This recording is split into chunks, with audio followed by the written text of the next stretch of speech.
Okay. Welcome everybody to the final part of the workshop on training early career editors. And today is, before I get to what we're doing today, my name is Joy Owango, the Executive Director of the Training Center in Communication, a research capacity trust based at the University of Nairobi. And what we do is support researchers, research institutes, and governments on how they can improve their research output and increase their visibility. And it's in line with this that we've been working with CABI to support early career editors on the process of understanding the editorial workflow, but also understanding peer review and some of the challenges that come with peer review, such that by the time you're done, you can be a much more inclusive editor, you're much more discerning editor, and also peer reviewer. So now, as I said, we are getting into the third bit of the workshop. The first part was what it takes to be an editor, understanding the editorial process and the editorial workflow process, and that was done by Erica.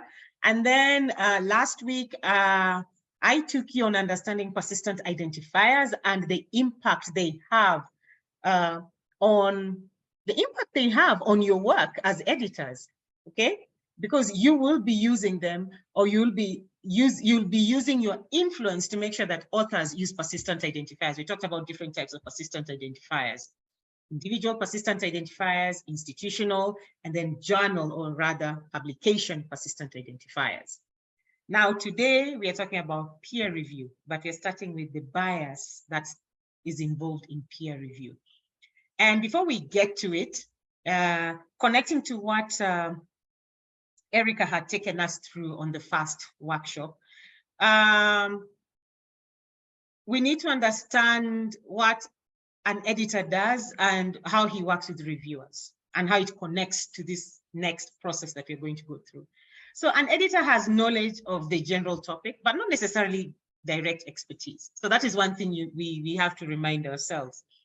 And the editor is always appropriate for the journal audience, because he'll be the one making sure that whatever is published is relevant to the audience that the journal is targeting.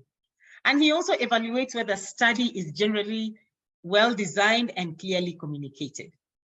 Okay?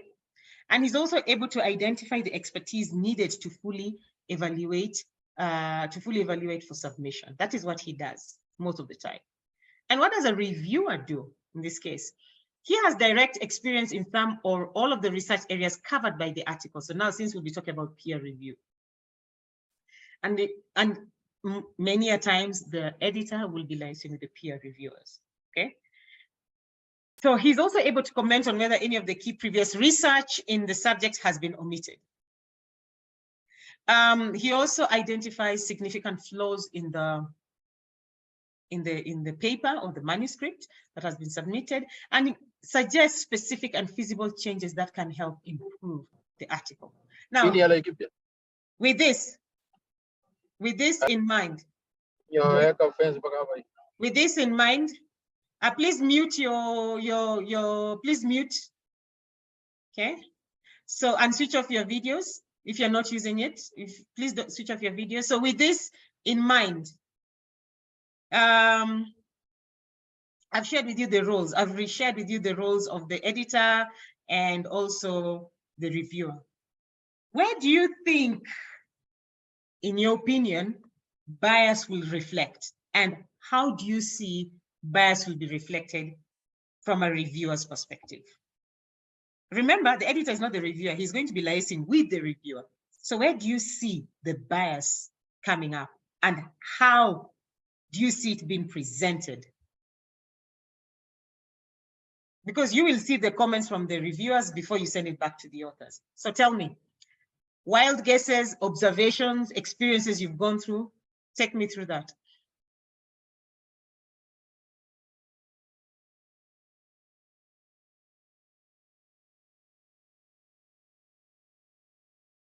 I think from your same organizations, if you receive the articles from the same organization, and you know as an editor that these are your colleagues, and I think this is somehow automatically you have some sort of bias test, either positive or negative. Okay. So if And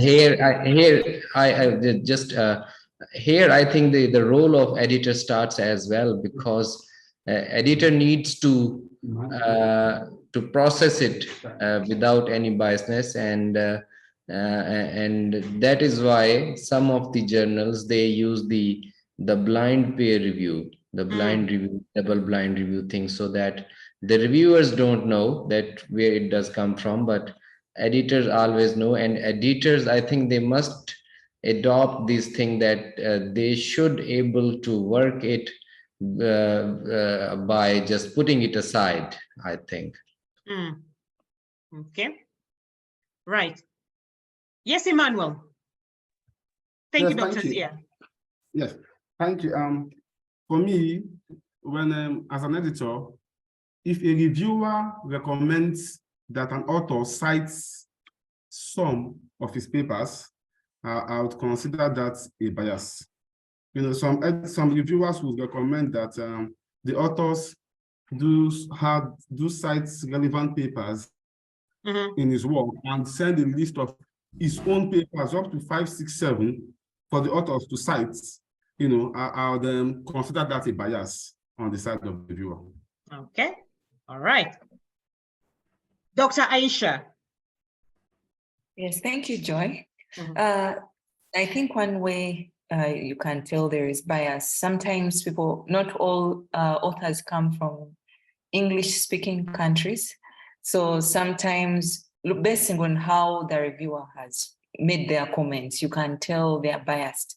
And also sometimes, if there is a systematic way in which reviews should be made. For example, if a journal requires that the reviewer has understood the subject matter by maybe giving a summary of what they've understood, and you see the reviewer didn't go through that labor of really trying to say, I've understood this and this and that, but here and here, that's why we are having problems. And then they just go straight away to maybe complaining about most of the things. I think you could be some bias. Okay, so you see, I like the way you're having this conversation with me, because it's actually leading to what we are going to talk about.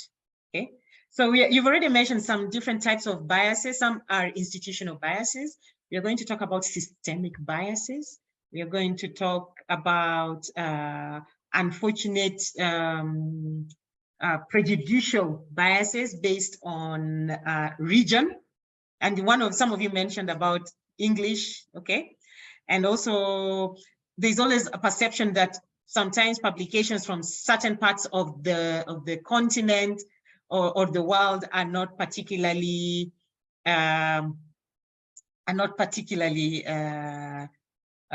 top-notch. And I'm sure you've gone through that. You've seen that happening. So we are going to share all this, and then it is going to be conversational. But at the same time, also, as I'm taking you through this, share with us your views. Okay, share with us your views as well. Now, we're talking about bias, all right? So we're talking about different types of bias. So just for context, TCC Africa worked with the following partners to create this training module. It's actually one of the first of its kind in the continent on bias in peer review. I'll share this with you so that it's also a training of trainers program that you can work with. So please take this knowing very well it's something that you can also use in time for training also future editors as well, or even within your within your respective communities. So that was the team that put it together. So let's get to what I want us to understand about the peer review process, the bias in peer review process. So number one is we need to know, we are going to share with you how to give clear, constructive, and actionable feedback, regardless of the type of output. Appreciating how systems of oppression manifest in the peer review process, because that is what happens. The reality is, when you look at bias in peer review, sometimes there's always a historical bit, especially those of us who are coming from the Commonwealth. We've experienced this quite a bit. And so the question is, how do you deal with it? How do you manage that? Okay, identifying, reflecting, and addressing the biases in peer review. So if you've noticed that bias, how do you, first of all, how do you identify that bias? Let's start from there. How do you identify that bias? Then what do you need to do when you're reflecting on it? Okay, and how do you address that bias? So those are some of the things we are going to take you on. As I'd warned you earlier, this can be a very touchy topic. So we've had people raising their tempers in some of these workshops. So that is why I had to warn you in advance, because it's a very touchy topic. Okay. Okay, so we've talked about the biases, the conscious and unconscious biases. Some of them you've mentioned it as of the work you're doing. So the systems of oppression in peer review.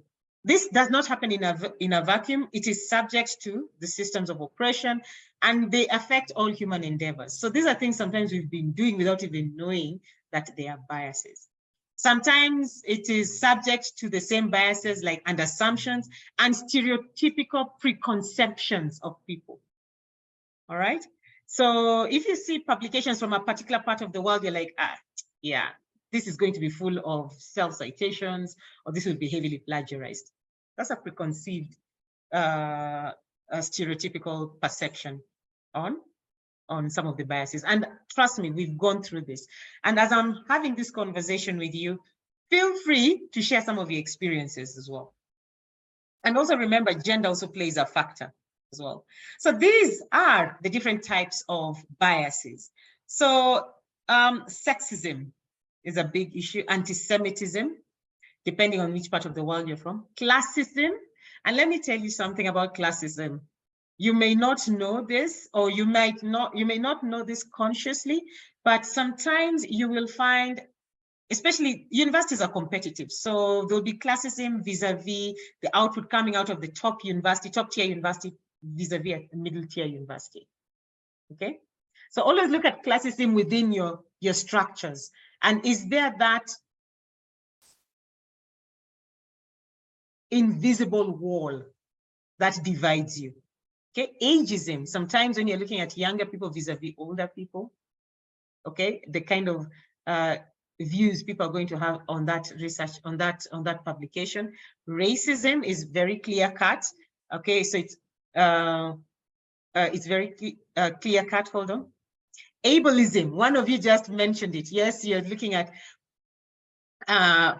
coming from what do you call this? Publications coming from your institute and like, these are good publications. You're already enabling, the institute, the outputs coming out of your institute, instead of having an unconscious bias, instead of being unbiased towards what is being brought in from other institutes vis-a-vis yours.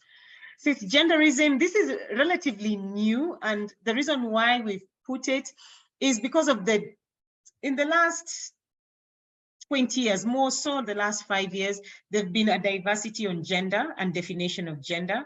And this is different from country to country. So the reason why we don't talk much about this on issues on cisgenderism is because it is contextualized based on culture and also contextualized based on country. Right?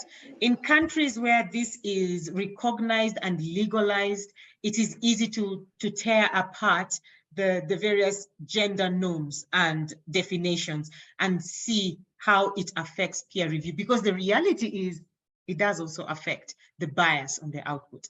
If it is not a big issue in your country, that's why we still leave it here. If it's not an issue, it's in your country based maybe because of cultural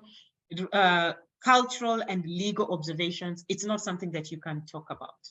All right. But if you're in a country where this is being talked about, please feel free to talk about it. But when you see cisgenderism, it's about the various definitions that have come out of what it means, or have come out of the definitions that have come out of the word gender, okay? And how it affects those who have been identified by those particular genders. So let that sink. In some countries, it will be relevant. In some countries, it won't. But just know it is already there and it's already causing problems in the sense that there's already bias on the output that comes out. Colonialism, as I said, most of us who are coming from the Commonwealth, we've experienced this, okay? Outputs coming out of certain parts of the Commonwealth vis-a-vis vis-a-vis other countries. So this is something that you're already seeing as a challenge. Even, it's not only the Commonwealth, even the Francophone countries as well. So always remember, there's always a historical, there's colonial trauma. Hold on, there's colonial trauma that still extends into the perception on the kind of output that comes of the countries that were colonized. Always have that in mind. We see it in publications, and if you've gone through that, just be conscious of it, okay? Just be conscious of it as well. Ageism, yes, it is related to age. So outputs, bias on people based on the outputs, whether they produce, whether they are young or vis-a-vis when they're older. And this is why we intentionally like working with Dr. Nicholas Outa, because he's one of our youngest trainers. He's not yet even 36, and he's got his PhD. He's published over 30 papers. He's got a very high H index. And the most exciting thing is that he was also proposed as one of the assistant editorial directors from CABI. It's just that his research area did not match with what CABI was interested in, but he was actually shortlisted for that. But the fact that you see Dr. Outa, the first thing you're going to see is a young man, okay? You're going to see a young man. You're not going to see somebody who is well-learned or who is published, who's traveled. And that sometimes affects our views on the outputs that we might see of some of these people, some of their research. So we need to be very conscious. So we have young researchers who do very good work, and we have got older researchers who also have good work. So the issue is, let's be unbiased on this. Dr. Zia, you had a question before I continue. Yes, I wanted to know that how an editor, he or she come to know that what is the age of the author. I mean, are we going to go through all the profiles of the authors? Not really. It's not the issue of them knowing the age. It's sometimes they can also check in terms of, when it depends on how thorough this editor is, because we've noted that some editors will go to the extent to see, just do a quick background. Who are these authors? And these days with Google, you just put in the name and you can see the images of the people. Okay. And thank you. Yeah, and we see that. And actually last year when you were training the editorial board members of CABI, this came up, and some of them say that they felt they went through the bias because they went through biases because some of them were younger as compared to when they were older. Yeah. So it depends on how thorough the editor decides to, he gets the paper. If he doesn't Google who you are, well and good. If he does and he sees a young picture, then that becomes an issue. All right. Okay, Yeah. Thank you. Now, white supremacy as well. This is also depends on the part of the world you're in. This is a huge problem in the US, North America, to be precise. And it's a huge issue in North America, and also how North America, and this is something that comes up quite often. So the question is, be conscious, okay? Be conscious. And not only an issue from North America, this also comes embedded a bit with colonialism as well, all right? Because when you're looking at white supremacy, we're not looking at it white vis-a-vis black, we're looking at white vis-a-vis people of color. You could be Asian, you could be Indian, you could be black, okay? So, so it is white vis-a-vis other, all right? So be very careful, also be conscious of it as well, because these are issues that have come up. And unfortunately, we've had publishers, good thing we are recording, so I'm not going to talk about it.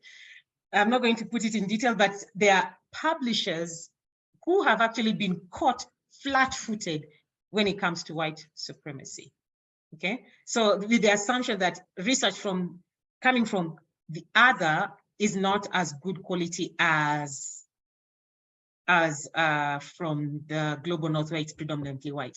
Ableism, Dr. Zia, actually this was based on the example you gave.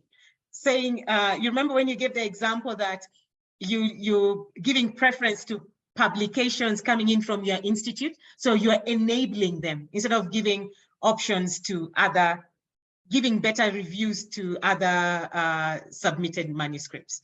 So giving preference to institutes that publications that maybe come from your institute. Does that make sense? So you're enabling them. Yeah. Thank you. Thank you. Tribalism. This is the bane of this continent, particularly Kenya. All right.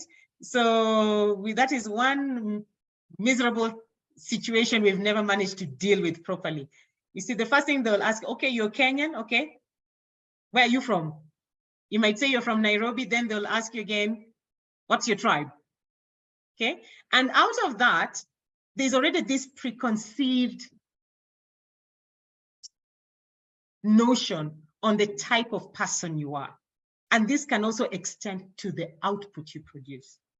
So make no mistake, this is a continent with over 2,000 tribes. We are so diverse, but one of our biggest problems is tribalism. So it might not factor from the global north, maybe this is not even maybe from a global south perspective, this is something like that might factor because that is where you have the diversity of language. So you're looking at, or tribe, so you're looking at outputs coming from a certain part of region within your country, and you know, okay, that is predominantly this tribe. You will have an assumption that the output is not necessarily the best, or you'll just give bias review. Okay, so we can't ignore this because we've seen it happen all the time. Any questions before I move on? Yeah, I just wanted to find out from you. Good morning, afternoon, or good afternoon, sir. Yes. I just wanted to find out where can we fit in this practice of cliques. That if you don't belong to a certain clique, where is that? Classism. People doubt whether you have done something good, or labs to be precise. So people would know that there's that lab working on that. There's another lab in this part of the world. There's another lab. So if you come from nowhere or outside those labs, people there, there's a lot of skepticism to say how credible is this work. That is true, and this falls under class. I finish, sir. Yeah, please. I'm done. Okay, so I'll explain and then I'll respond to Dr. Zia. So this falls under classism. So that's what I'm saying. You have to be very conscious, because part of what we are going to take you through is identifying those biases. And you've actually mentioned, these are some of them. And you come up from some of these elite labs, or you're doing research, let's say from the African context, you're doing research in any of the African centers of excellence, and you're coming from this John Doe University. So the assumption is that maybe the output coming from this John Doe University is not as good as the one coming from the African Centers of Excellence or the elite lab, as you mentioned. So you have to be very cautious, because the reality is you're going to assign your affiliation. All right, the author is going to assign your affiliation. So as a peer reviewer, you need to be very conscious of not making a decision based on a classist bias.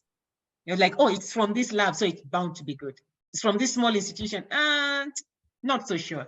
Or you might be a bit more critical and be a bit relaxed with one that comes from a good institute. So it falls under classism.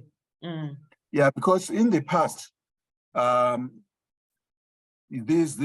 review process was kind of blind. So there won't be any names, there won't be any institution. Yeah, these days it's but open. I see that practice falling off these days. I tend to see all the information there. There's still just a few journals which will remove all those details, but many journals are now kind of doing away with that. And you see the authors and their institutions and even contact details there. I think in my opinion, and then I'm coming, there are 2 raised hands. Okay. In my opinion, I feel that is also an unintended consequence of open science.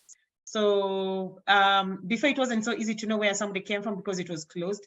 Now, the fact that peer review, we are mandating that it needs to be open, you're seeing all this information. So people are making some of these unfortunate biases. And that is why we've put it. So now you as a peer reviewer, you need to be very conscious of that. So don't find yourself being overly critical over Ajondo University vis-a-vis research coming out of this major lab. So that's why we put it there. I saw 2 hands, and then I can continue. Dr. Zia, and then Erica.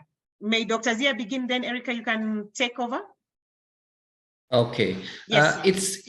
I just have a suggestion. It just came in my mind because we are using AI in every now in each and everything. Then why not we use in a journal where we are going to submit our things in the software, where the artificial intelligence automatically remove the names and affiliations, and then it goes to editors. Then it will reduce or maybe minimize all that sort of biasness, which an editor as a human being can do that. It just came in my mind. That's a good idea. If you know a tech person who can do it, I suggest you go for it. Trust me, publishers will work with you.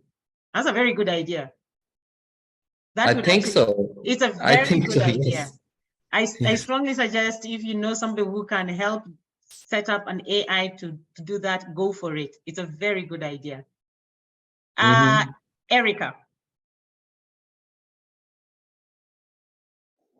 Thank you, Joy. So just a couple of things. I've dropped in the chat a link to a study that came out yesterday on how double-blind peer review can actually, it was a 3-year randomized trial using real papers submitted to a journal. It's really interesting. I've dropped a link in the chat and I'll have a look. So CABI journals operate a double-blind peer review process. So I was very pleased to read that yesterday, which shows that it does actually seem to have an impact against the positive bias. So it's not that there's negative bias, but it's the positive bias for researchers from often English-speaking countries. So I thought that would be interesting. And I also wanted to pick up an interesting comment in the chat from Joe Oddy asking what editors should do about papers when none of the authors are from the region that's being studied.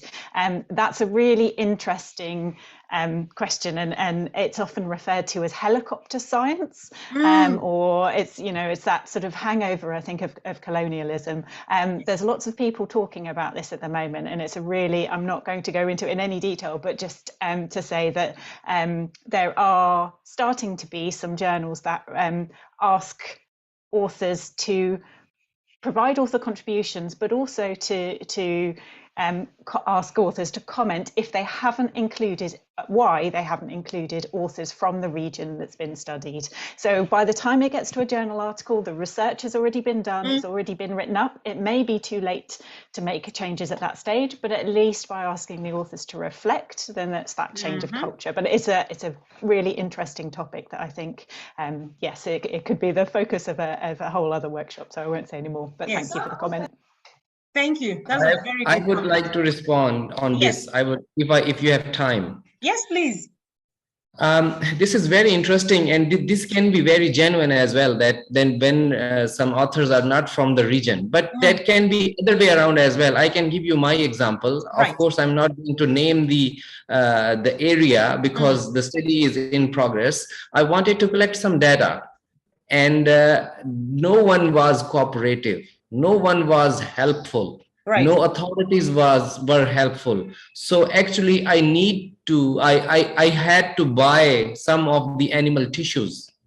Okay, I had to buy and then have to transfer from, like you can say, more than 2,000 kilometers in my country, and then bring it to my lab and then work into that. So unfortunately, on that study, all of the authors will be from outside the region.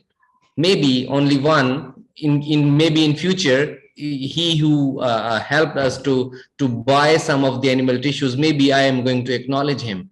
So it can be real at some stages as well. Maybe we need to deal it case to case. I think it may vary. It may vary. But I think also, you know, the issue about helicopter science is about acknowledging where you got that work from. So if you bought it, chances are high you need to acknowledge where you got it from and acknowledge them. You know, the issue of helicopter science is that you get it and you keep quiet and take it as yours.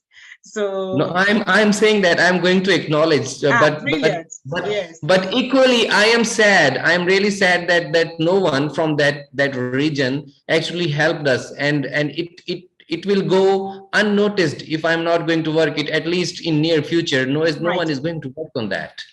Okay. All right, then. This is, as I said, it's a very interesting conversation. So it has its good sides, it has its bad sides. So how do biases become systemic? It's personal, your views. Okay, these are your personal views. It's institutional. There are policies that are not supportive. Okay.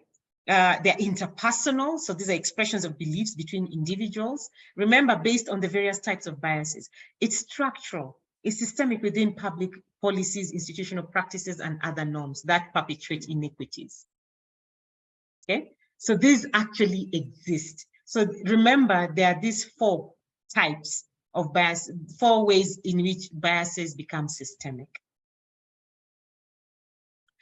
And unfortunately, how we build who we are it's how we build who we are, and it is into what we do. So all these 4 end up being part of our everyday process. And sometimes we might do it consciously and sometimes subconsciously.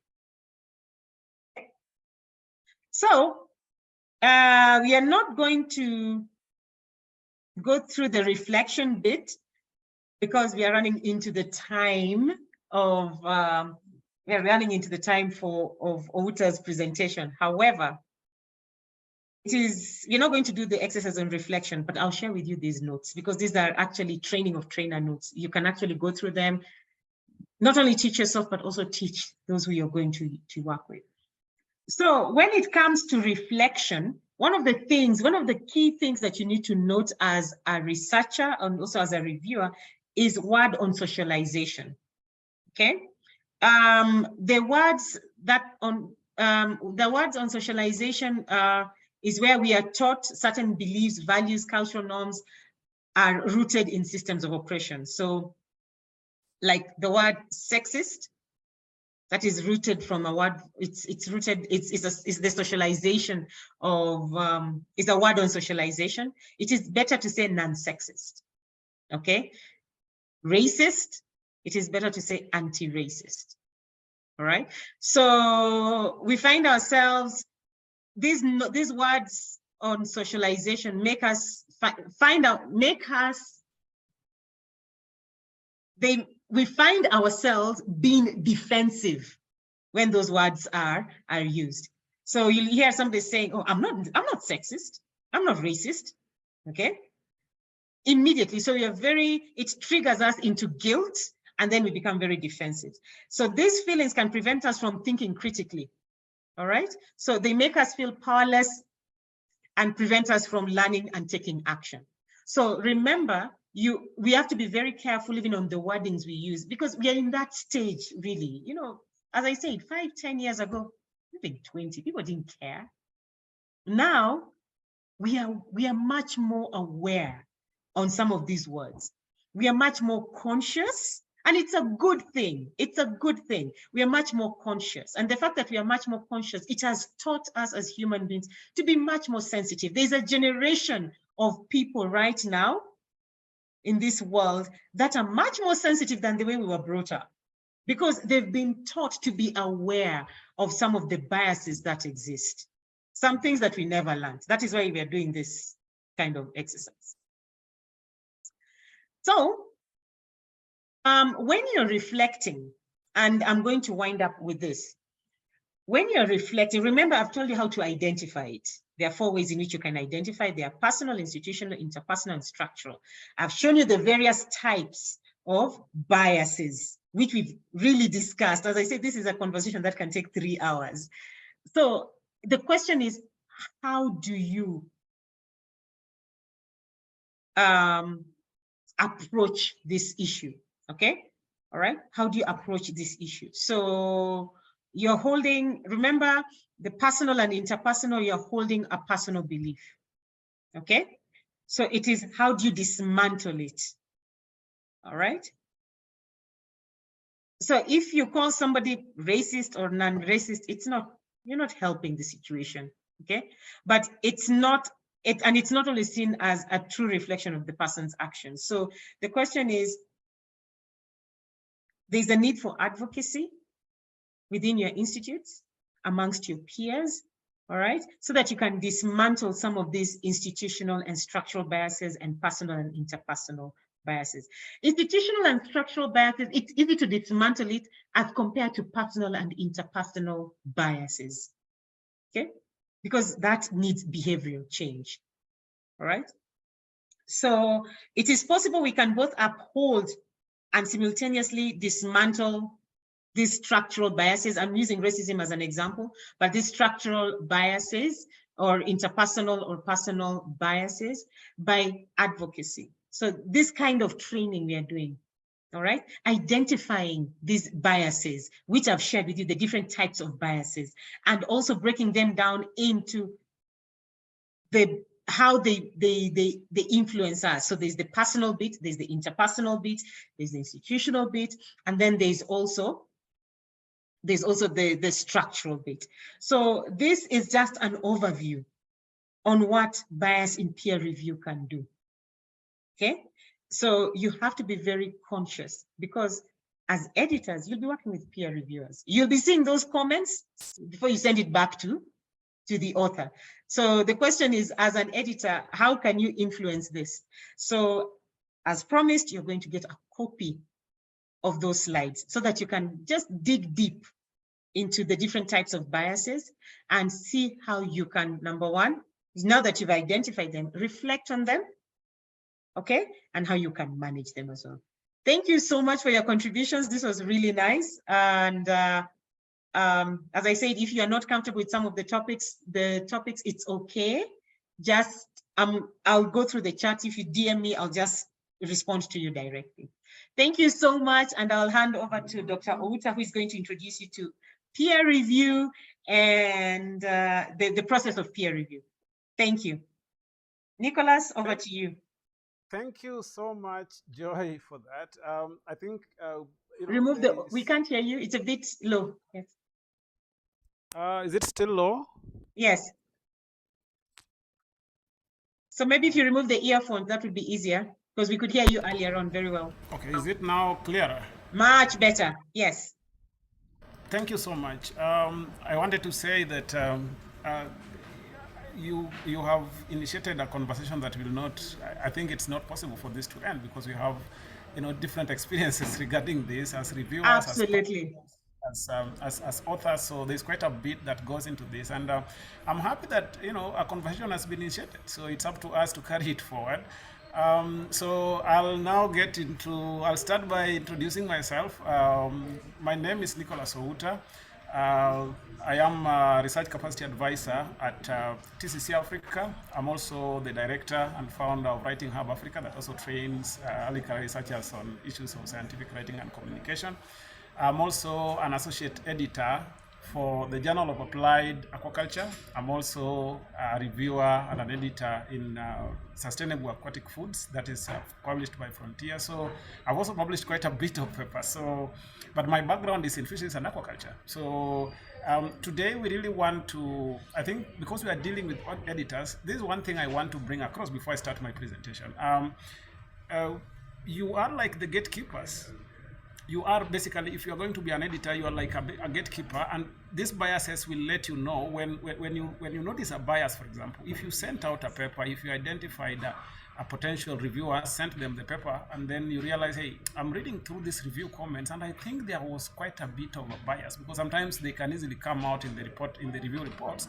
Then you have an idea. You can say, maybe can I try another person, because I really think there was a bit of some biases that came out in the review report that I read. So it's good to be aware of these things. But also, as an editor, you can easily also become biased on certain things. We are human beings, so sometimes even in the way we could send out, we could be easily get biased and send out to the people we know, or based on this. So these biases, it's always a good thing to, one, admit and assess our biases and see how then we can reverse them. So that is one.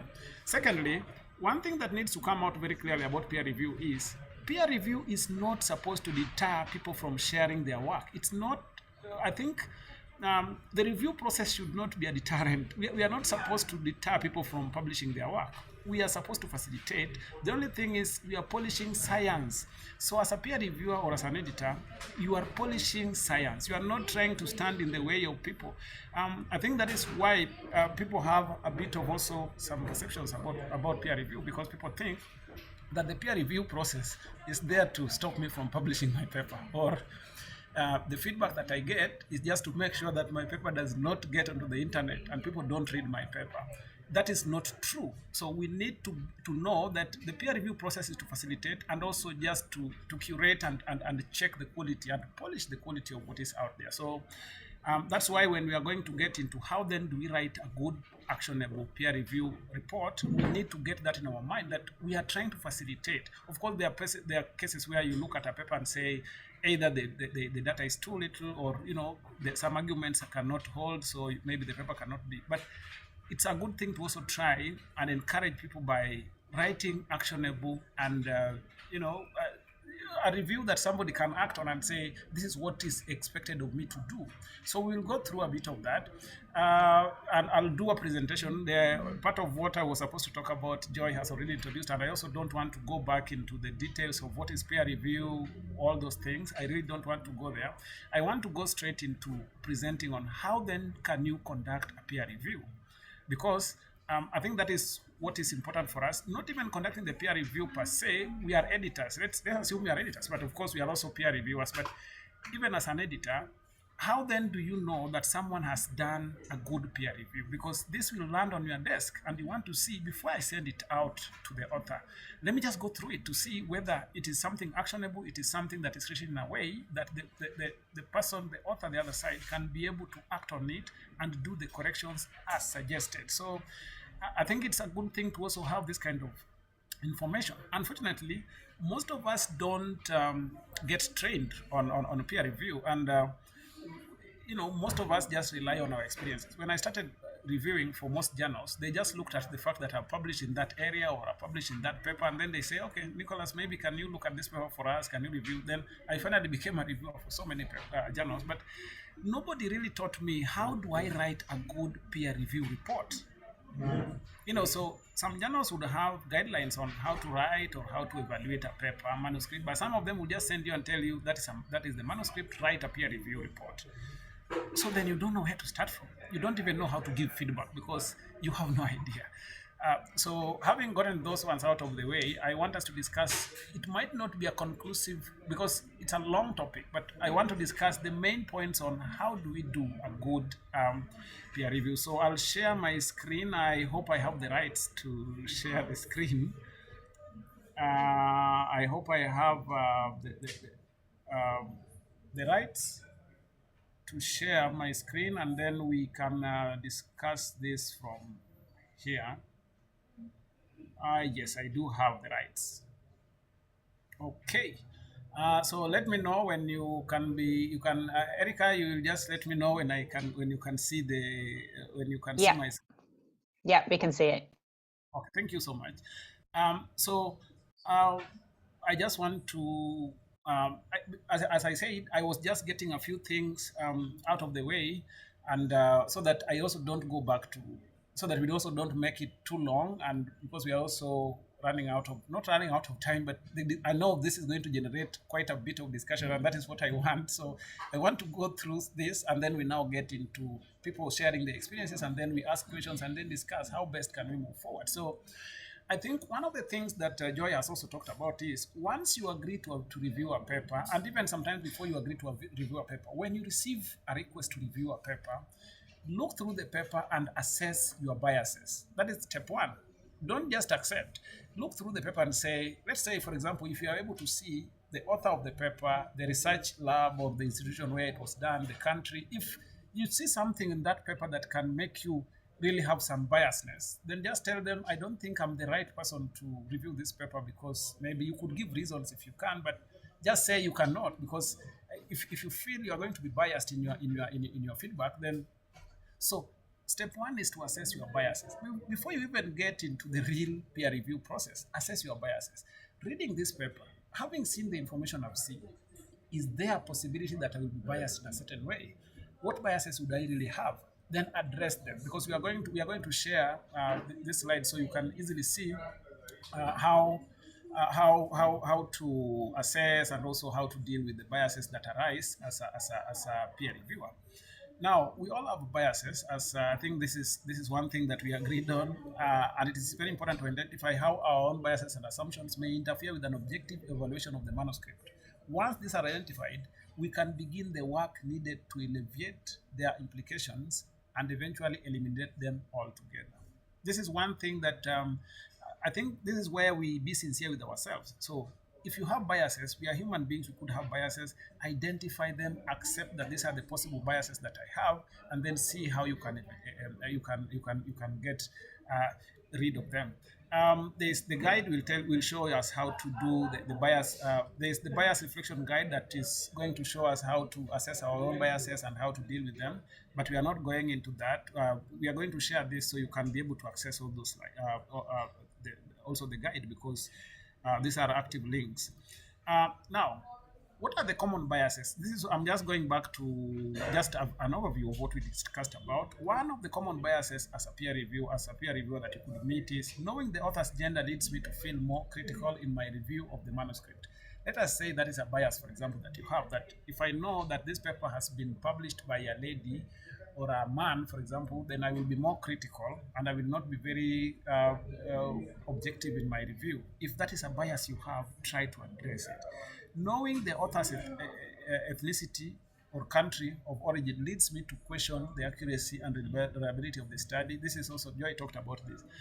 Sometimes we have bias, we can be biased. Nicholas, can I interrupt you? We hardly can hear you. It's really hard to hear you. We are not making sense of what you are talking. I'm sorry. Your voice is very low. I'm really sorry. Nicholas, maybe stop using the microphone. I am not using the earphone anymore. I'm speaking directly into my computer. This I don't is know. better. I can hear this you. This is better. Yes, this is don't better. Use the earphone. This is better. This is better. Good. And maybe you put off your video, I think. Maybe it's just, it's a network issue. Yeah, this is much better without the, it's okay. Just continue. Okay, let me just switch off my video so that I think it will also save us on some bandwidth. Is it better now? Much better. Much better, yes. Okay, thank you so much. I was just going over some of the biases that the common biases that could arise, and I think Joy talked about this, knowing about the gender, knowing about the ethnicity, sometimes knowing about the country, and a respected leader in the field. So sometimes people think that if somebody is a senior or is a senior researcher in their field, then their work will automatically be of good quality, which is sometimes a bias that you could have. Joy gave an example. You could meet a young scholar who has done some work, but because they're of their age, you could think, maybe I don't think they already know much in this field, so maybe their work might not be that good. Then these are assumptions and some biases that we could have as peer reviewers. So, and also as editors, for example. So it's a good thing to be aware that these are things that can occur and see how then you can deal with them. So this one is already, I think this is part of what we are now talking about. You need to identify the bias itself or evaluate it. Then how then do you deal with this? So after identifying, let's say we talk about the gender of the author. So let's say if the author is of a certain gender, then I want to assume that they know what they are doing or they don't know what they are doing. Then what if you add the word never or always? So for example, you would say that if the author is female, then they always do a good job. And then try to listen to that. Is it true? that it's true. Is it true that they will always do a good job because they are of a certain gender? So this is just being conscious about some of these things. Then when you read it again and realize, yeah, there are cases where that might not be the case, and then you can try to reverse. Can you think of situations in which that may not be the case? So can you think of situations where somebody could be of a certain gender, but then they either do a good job or don't do a good job, but you had assumed the other way around? So think about that and just try to rephrase it in a way and reverse it in a way that you try to poke into your assumption and see whether it makes sense. And then you rephrase. Can you rephrase the statement to include this reflection? So the reflection that you've done, can you rephrase it and say, because you have seen that sometimes the always or the never could not be true. And then you've also reversed and said that there are cases where this could be an assumption but not be the truth. So can you be able now to say that this could be the case or sometimes it might not be the case before you go ahead and start the review? Then I think we are not going to do examples here, but I think I've explained how you can use this. So identify identify the bias that you would have. Add an absolute statement, absolute word to the statement like never or always, and then reverse and look of cases where that could not be or might not be the truth, and then rephrase it, having done the reverse of what you thought. We are not really going to go into groups because Joy had already touched on this a bit. I just want to go straight to where we should be. So the first step was for us to identify our biases and deal with them. After identifying the biases, I have identified my biases, I've dealt with them, or I have identified that I don't have any biases towards that paper. I have identified them. The second step is to gain a conceptual understanding of the paper that you are reviewing. So this is what happens. Sometimes when we start reading a paper, I think the whole concept of step 2 is for you to read without, so during your first read through the manuscript, remember to avoid evaluating and instead focus on understanding. Evaluative thoughts will inevitably pop up, but understanding before evaluating can help us avoid bias. This is what happens. Sometimes you are reading through the paper, you've just read through the abstract, or you are just through with the introduction, and you already have seen a few things here and there, and there's always that urge to start saying maybe the methodology is not right, the introduction is not comprehensive enough, but you've not understood the whole context of the paper, so you might end up being biased, and because you started reviewing this paper before you understood the context of the paper, or there are a few things in the paper that once you read the whole paper, you will now be able to understand. Now I understand why the methodology is the way it is because I've seen certain results, or I have seen in the discussion. Now I understand why they used a certain methodology and not another one, because maybe they were not able to access that kind of technology in their country. They were not able to get that because of expenses, or the expertise they had would not allow them to use that methodology. So you will now be able to be a bit more balanced when reviewing this paper, because you've understood the context and you've understood this paper beyond just the first reading. So the second step after reviewing, going through your biases, is to gain a conceptual understanding. So in this phase, read the paper in totality without correcting it. Just read so that you understand the paper, because with that, when you see a certain thing, there's something you could see and say, maybe they ignored this. But if you go into the discussion or into the methodology section, or you see the results, then you realize, okay, then maybe that's not a problem. I have encountered this, especially when I started, before we went through this training that was done by this team. There are cases where I had sometimes revised a paper, and then you go review the paper. Then I would get into the results section and realize, okay, I talked about a certain methodology they could have used, but the results I'm seeing here could only be achieved by the methodology they have stated. So I went ahead of my time because I had not understood this paper. So I urge you, as reviewers and even as editors at one point, kindly read through the paper first to get a general understanding before we start correcting the paper. after understanding the paper, now I have understood what they were doing, what they did, why they did it, how they did it, and the main results. Now I have a conceptual understanding of this paper. The third step is to identify major and minor issues. Now, in your second read, you can begin identifying issues you may have with the manuscript. We suggest highlighting and listing issues before categorizing them into major or minor concerns as you progress through the manuscript. The whole idea, and I don't think I can over-explain this, is for us to polish science. Peer reviewers are not supposed to stand in the way of science. You are not supposed to deter people from publishing their work if that work is worth being read by the world. So what are we doing in step 3? In step 3, we are looking at issues. We are looking at, the possible questions we have. We are looking at issues that we can start asking. Because you've read and understood in step 2. Now in step 3, now you go and start asking. There's a problem, for example, with the methodology that was used, because the results you are reporting, or the results this author is reporting, could not have been achieved by the methodologies they listed.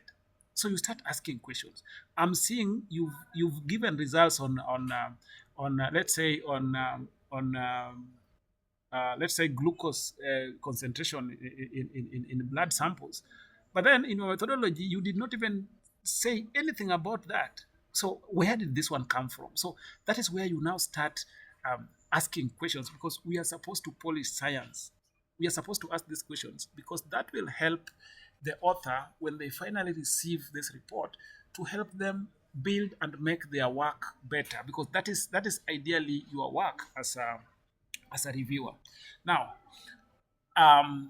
step 3, here you now start listing them down. Now, the idea is for you to list them down. Just list all the possible issues that you have, or the possible questions that you have with the paper. Just list them. Maybe topological error, maybe the methodology is not clear enough, or the data analysis method could not have given them the kind of output they are giving. The captions, the tables do not have correct captions. Just write all those things. Just list all the things that you think the questions and the issues you have with the paper. But also, it's also a good thing to point out if there are some good things that you can also appreciate and say, hey, the paper or the authors have done a great justice in terms of the methodology they have applied, or in terms of the data analysis they have conducted. So I think this is one thing that sometimes we as peer reviewers, we think that we are here only to point out on the mistakes or on the wrong things, or things that have not been done the right way. If there are good things that you've also seen, it's always a good thing. Nobody does not want to hear some positive comments on their work. So if there's something you can appreciate and say, it's also a good thing to say the methodology section is well written, and just also appreciate if you don't have. It does not really have to only be bad things. You can give good feedback also, because this also encourages these researchers also to say that fine, there were questions here and there, but also there is one part that we scored very strongly. So after identifying those the issues that we would consider, then you can now, after listing like all of them, you can now decide to check.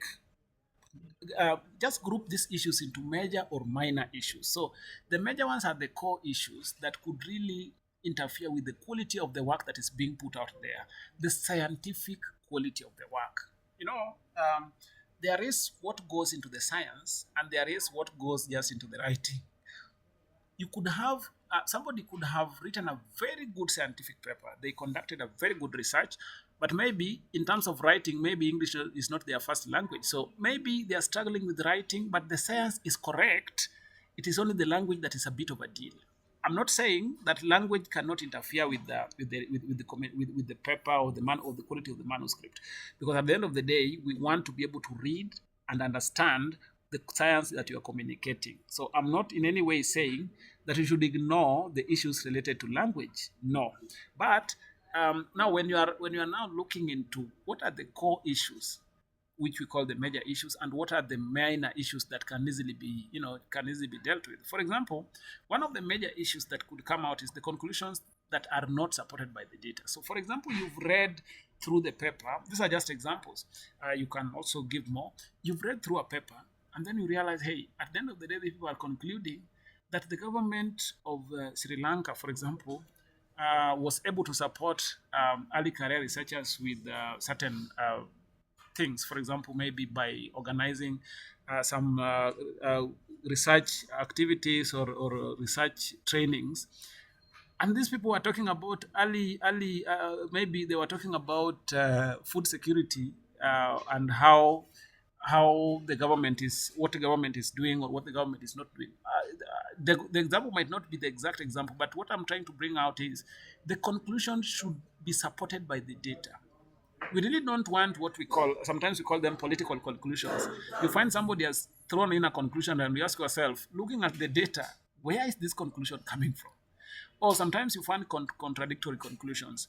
You find that they found that there was indeed a relationship or a significant relationship between variable A and variable B. But in their conclusion, they are saying that the paper has concluded that there is no significant relationship between variable A or variable B, or variable B, A does not affect variable. But in their data, they are saying contrary things. So these are things that you need to bring them out, because if this goes out as it is, then the journal will be asked, or people reading this will be like, did this go through any review, or did any editor look at this? No. The other one is not accounting for major confounding variables that can affect the conclusion. So, for example, we have variables in our research that we did. So we have the independent and dependent variables, for example, and we were looking at the relationships between them or whatever it is. But then you realize that throughout the paper you've read, there are really confounding variables that were very important, are central to this, but maybe they have not been accounted for. For some reason, they have just been ignored or they have been muted and you don't know what happened. So you ask, the central question that this paper was asking was, is there a connection between A and B? But then the paper goes ahead to write, the author goes ahead to write about so many other things, but not the central variable that they were investigating. That is a core issue that you need to bring out. Now, we could also have issues with experimental design, including insufficient sample size of data, improper controls, inappropriate methodology, or statistical analysis. So now, these are also major issues, because if experimental designs or experimental, if the methodology is not right, then it's very hard for you to get correct results. Remember, the author is publishing this paper to communicate the results of their research. So we have done research. I have done research, for example. I have certain results that I want the world or the people in my field to also read. But then, if the methodology is not sound, then how am I going to get sound results, for example? Now, the methodology section is one of those sections that is always really scrutinized by reviewers. And it has happened because if you really need to show us how, we want to be convinced that the method that you applied should have given you the result that you are reporting. So as a reviewer, when you are sitting down there and you see that the experimental design that is being reported is very different from, if they are talking about, let's say, quantitative kind of data collection, and then they are reporting only qualitative results, then you'll ask yourself, why is the methodology so different from what is here? Or sometimes you find that they are talking, for example, about sample size. They are talking about, let's say, a cross-sectional survey that they were supposed to interview like 100 people, and then you realize they are presenting that they only interviewed 5 people. And then you start asking, with 5 people, I don't think this is sufficient enough for you to be able to sustain a manuscript like you are trying to report here. So it's a good thing for you to really, because these are real things that you need to bring out. And even statistical analysis, you find that the kind of analysis that was done, either in terms of the statistical package or even in terms of the analysis itself. For example, if we are comparing certain variables and you either use ANOVA or t-test, for example, depending on the kind of analysis you are doing, as a reviewer, you need to ask you need to be sure that the kind of analysis that was conducted would really answer the questions in the objectives of that paper. Otherwise, if I'm talking about regression analysis or I want to see correlations and then I'm doing an over to reveal correlations, then you will ask, this kind of analysis are not really consistent with the answers you are trying to achieve, with the questions you are trying to answer. So how are you able to answer these questions with this kind of analysis? So I'm just giving examples of the core issues that would come up. But then what would we term as minor or peripheral issues? Now, this is also one thing I want to bring out. I'm not saying that the minor issues should be ignored. That's why we said in step 3 to list all of them, not just some of them, all of them before you come now to separate. But at the time when you are looking at the issues or critiquing the paper, kindly write all of them, list all of them. For example, the minor issues could be missing or wrong references or citations, but depending on what is missing, it could also be a major issue. Now, when it comes to referencing, in science, we need to give credit to, let's say we borrowed, for example, some ideas or some facts from somewhere, or we used part of someone's work to support Nicholas, ours. we seem to have lost you completely. No one can hear me. I can hear you. I can hear him. Now. I can hear. I I can. can hear him. I can hear I him. can hear you. I can hear you. I can hear you very well. I can hear you too. Okay. And also hear you. Okay. Thank you. Yeah. So I was saying that some of these issues that we could consider minor could also be major. Like you are saying, we are talking about wrong references or missing references. But then, depending on what is missing, for example, somebody has cited like some works. Let's say you have cited. You only have in your reference list, I only have 3 authors or 3 papers listed, but in your paper, I have 17 citations.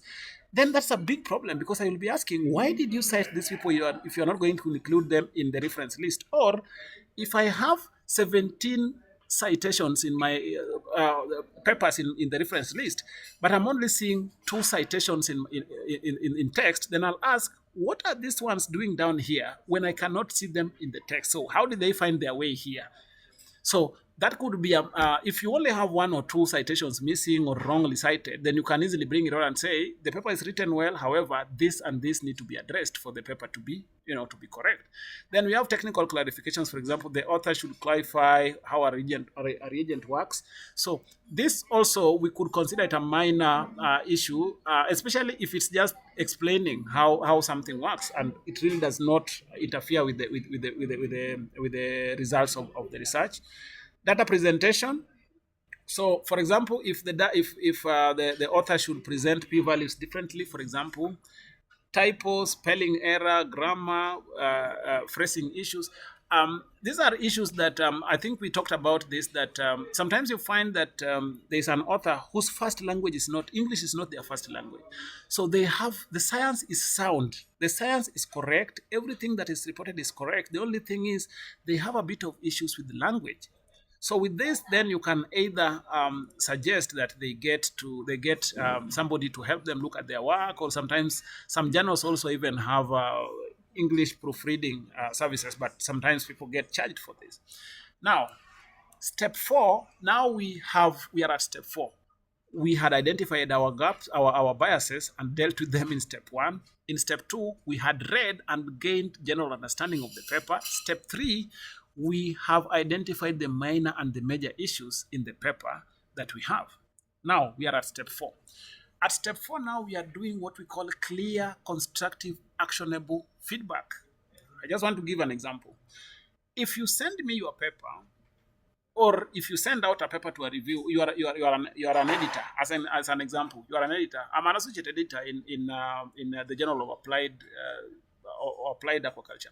When you send out a paper as a review, as an editor, and then the review comes back, and then somebody says this is not clear. Let's say they say the data analysis methodology used is not correct. Then the author does not know they don't know, because they're saying it's not correct. Then what was I supposed to do? So as we said that we are helping these authors to polish their work, An actionable kind of feedback would be that I suggest you use this kind of analysis because of A, B, C, D. I'm not. The thing is not for the reviewer to do it for the author, but to suggest the right thing so that they know exactly what to do. So clear feedback is more likely to be interpreted correctly if it is very clear. Constructive feedback is more likely to be well received, and actionable feedback is more likely to be integrated. It has to be clear, constructive, and actionable.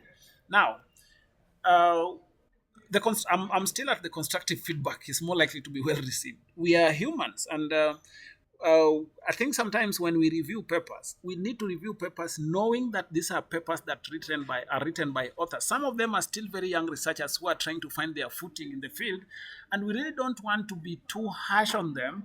Of course, we should be direct and be very clear on what you want them to do. But let's try to be human even in the peer review process.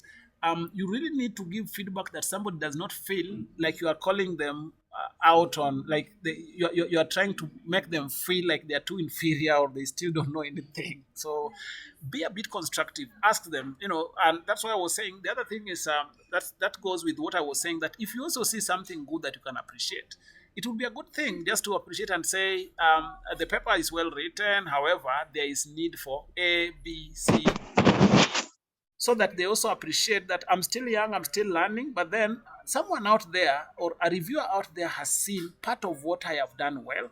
In as much as they have given me so many comments, I have this one point I've scored very strongly. That thing will live with that researcher forever. They will say, when I was starting out, they might not even know you. There was this one reviewer who reviewed my paper and told me that I did a very good data analysis. I wrote a very good introduction to my manuscript. That is one thing that can keep them going. So it needs to be constructive. Actionable is, as I said, tell me the exact thing that you want me to do.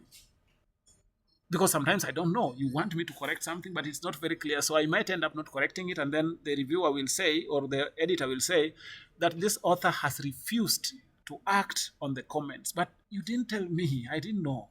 So so the example, let's say, if this is feedback, for example. So if as a reviewer or as an editor, you've received some review comments, but you believe the statistics are wrong, they have not been done in the right way. Unclear, destructive, or non-actionable feedback could be the reviewer could comment that the author have no idea what they are doing and should go back to class. Here, the reviewer is clearly attacking the author at a personal level and insulting their education, which is not only offensive and unprofessional, but is also useless to the authors as it does not provide a way to improve the study. Now, if you tell me that I don't know what I'm doing and I should go back to statistics class, I will take it personal. I will feel like, I know I'm still young, I know I'm still very stupid, but did they have to tell me I'm stupid in this harsh way? So it needs to be, then how then can we make this clear, constructive, and actionable? Because we said we need to make sure that our feedback is clear, constructive, and actionable. How then can the same thing, how can we make it clear, constructive, and actionable? Statistical X is typically used for data that is distributed normally. The data presented in this manuscript appeared to be highly skewed to the left. This type of distribution requires an unparametric version of test X, which makes no assumption on the parameters of the distribution of data. I suggest the use of test Y. If the choice of test X is motivated by a practical strategy or other non-obvious analytical constraints, I recommend to explicitly mention that in the method section, justifying the choice accordingly. Of those two, if you had received both feedbacks, which one would you find actionable? You remember I told you need to give examples and a guide because you are part of this, and that's why these days there's Pablons, there's a way you are also rewarded for. I have a bit of certificate that I'm given as a reviewer. You are also given some reward for polishing science.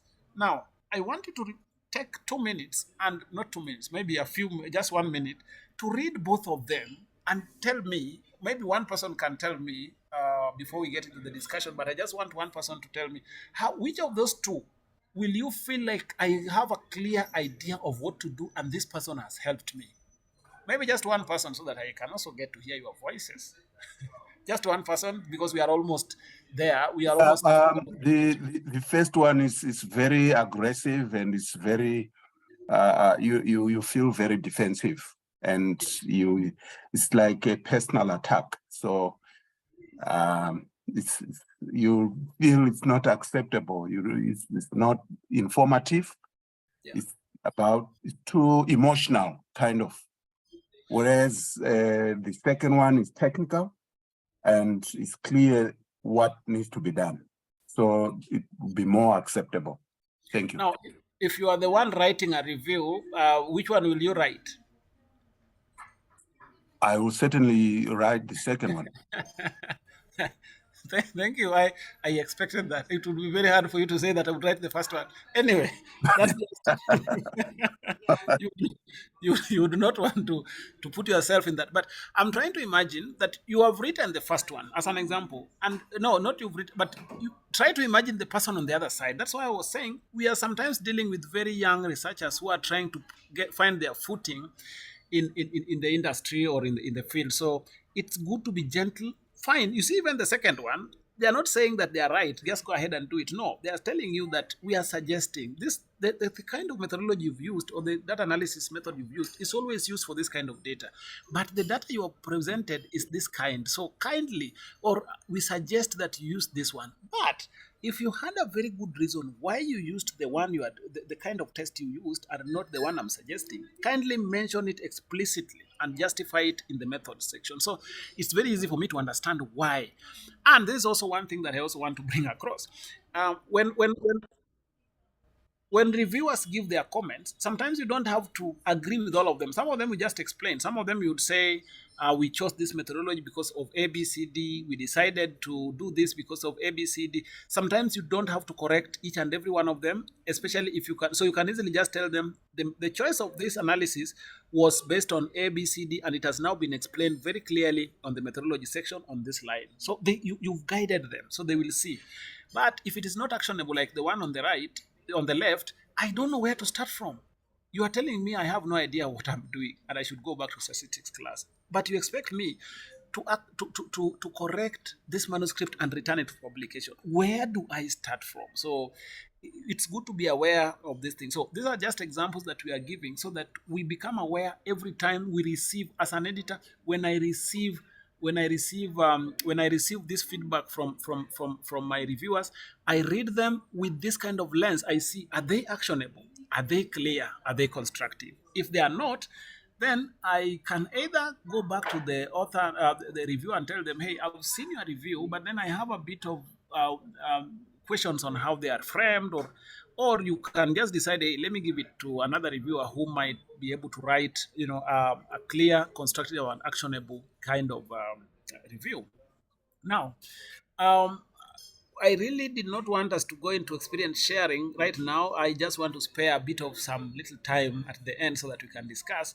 But I didn't want us to, we will get the time to share a bit of, if somebody has ever had an experience of some reviewers who did not give them actionable comments.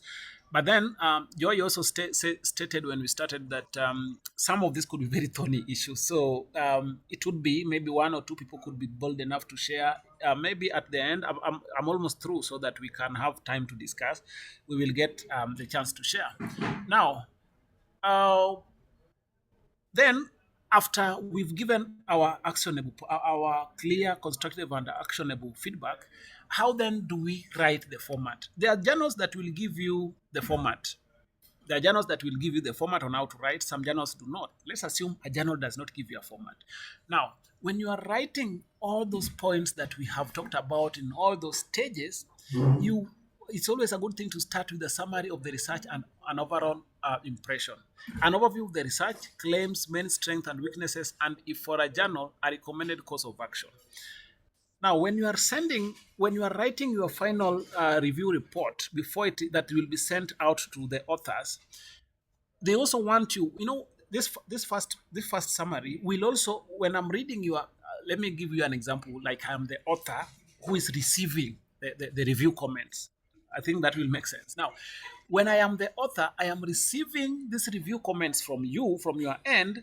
I want also to read that you understood the context of my paper, you understood the claims, you understood the main strengths and weaknesses, and maybe you can already do a general recommendation for course of action, especially if it's a journal. So when you write the summary of what your understanding of this paper is, then now when I read your feedback, I will read your feedback knowing that this person really, from the summary I've seen, this person understands what the claims are, what I was trying to research on, and my central question.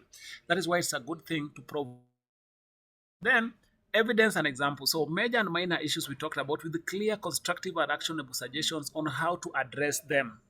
That is after the summary. Then you now give us the evidences. You could say, this is an issue I have. So you could say, after writing that, you'd say the paper is well written, for example, just an example, the paper is not well written, and this need to be done. Or you could say, just give the summary, your understanding of it, the strengths and weaknesses, and then you say the paper is, let's say, as an example, the paper is well written. However, the following suggestions are made to be addressed to maybe strengthen the paper or make it better. Then you now give us the evidences. You could now tell us on line 25, there is this that is not clear. Kindly, but you can also suggest if there's a paper they can read, or there is somewhere they can go, or there's a methodology you are suggesting for them. So that is now where you are now going to give your points. And then we could have some miscellaneous remarks that you could just give. Maybe it could not fall under any of those, but you could also give some remarks that you think can also go into helping. So once you have your points, we said about major and minor points, then you write a summary, a general summary that is written there, then give your major and minor comments, and then if you have any other points like miscellaneous remarks, you can also include them in the report. We are going to share this, so these materials are going to be shared, and we are allowed that you can also use them for your training, so they are not restricted. Now, let us say now that you are the how do you say? Let's say you've received a review report. Okay, the review assessment rubric comprises of 10 statements. Below are just the first 3, of which the assessor, like peer review, mentor, peer, or review author, is asked to provide a score and a written comment to help the reviewer improve the review report. Now, I think this is the sweetest part, because now this speaks to the editors directly. You have received the review report. How then can you now score it and say whether it was done well, or there are a bit of issues, and also you can give comments. So for example, statement number 1 is review starts with a concise informative summary highlighting what the study did well, what can be improved, contextualizing the finding within the field. So you can score that you either strongly agree or disagree, or whether you are neutral, but then you have to make a decision, and then you give an explanation. So you will look at this review. There's in the link, this is an active link, so you can easily click on the review assessment rubric and find out the 10 statements. Here, the example that is given are only the first 3 statements that can help. Number 2 is the review is structured with the most important info feedback at the beginning. So you remember where we were saying that you give the most important feedback at the beginning, and then you give whether they are major or minor. What is listed or described as major concern is in fact an issue that the author should prioritize addressing, or if left unchecked, it would really interfere with the quality of the paper, pretty much. So these are some of the quality checks these are some of the rubrics that you can help you review or assess the quality of the review report. Now, there are some journals that already have all this. There are some journals that will tell you sometimes some of them will give you how to write a review report. They will just give you a space where you can write something, then they give you, some of them guide you. But if they don't, then I think it's a general thing that we use, whatever we discussed here. There are so many reference resources here that you can use, bias review reflection, and some of them are also embedded in this presentation. And with that, I want us to now get sharing, but I will invite questions if there are And also, it's now open. We have some few minutes for us to also just discuss in general and give also, if somebody has ever had these experiences, if you've been reviewing, was this useful? Is it really going to impact into the way you review or how you assess your biases? Just kindly, let's just have a bit of some discussion, because it's a topic that we might not exhaust today, but we've sparked a conversation. So let's keep the conversation going. Thank you so much. And, let's now interact.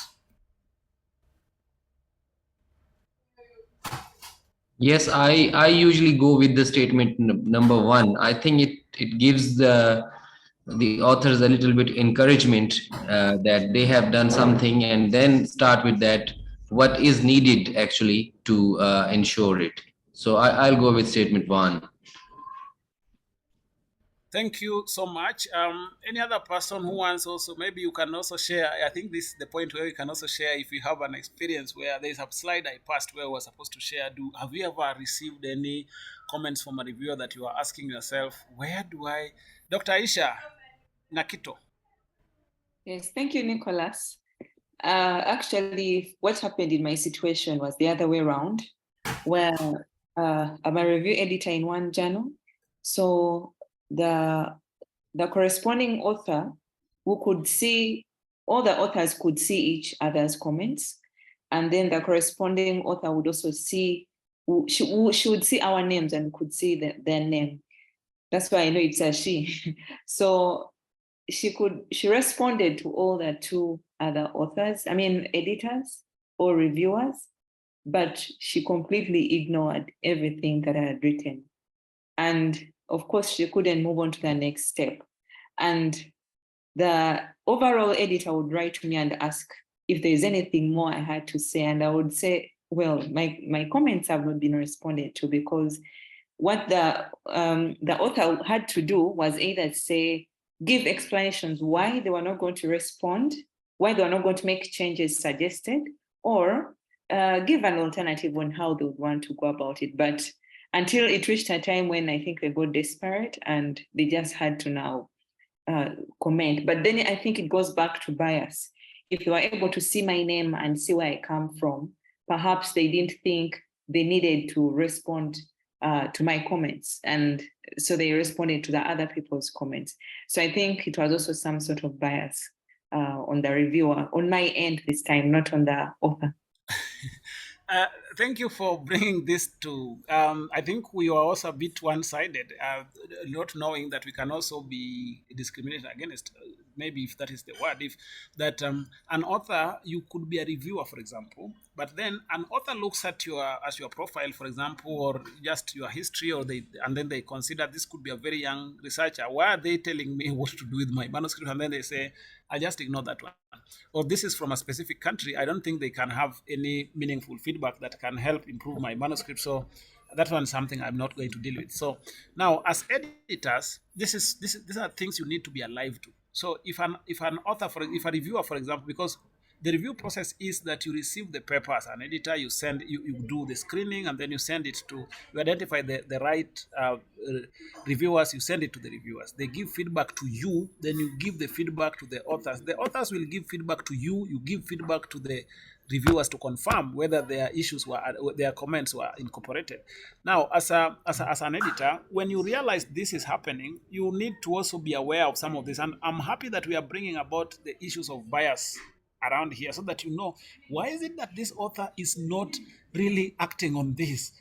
So you can make a very informed decision. You can think, maybe this could be this, there could be a bit of some bias on this. Thank you so much for bringing our attention to the fact that even the reviewers, even the authors themselves could be biased.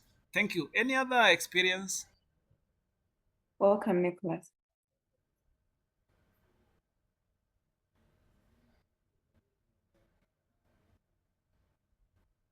Yes, Erika. Hello. Oh, I'll go after Prof. Mumbi. I was some reflections, but I can go afterwards. Okay.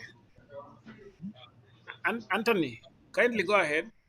Oh yes, I was trying to look for how to raise my hand. But thank you very much for this insight and a very good talk. And I'm sure that the recording and the presentation, when we get it after this event, we shall reread and reread through. And thank you very much for also putting in some of the things that have been written, like I saw in the journal Pros One, about how to be a good reviewer.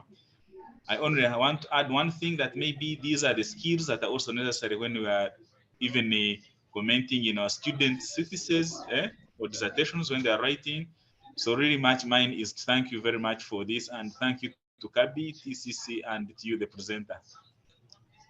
Thank you so much for the feedback. I think this is why we do what we do. When we, it's about awareness. I think we need to be aware that these biases are there, and we also need to be aware that we need to be very constructive and also be humane when dealing with people, and also being very clear on what we want people to do. You know, you could let's say you are a supervisor, as you've given, and you are a mentor, and you are dealing with a student and you are guiding them, but you keep saying your statement of the problem is so vague, or your justification is unclear.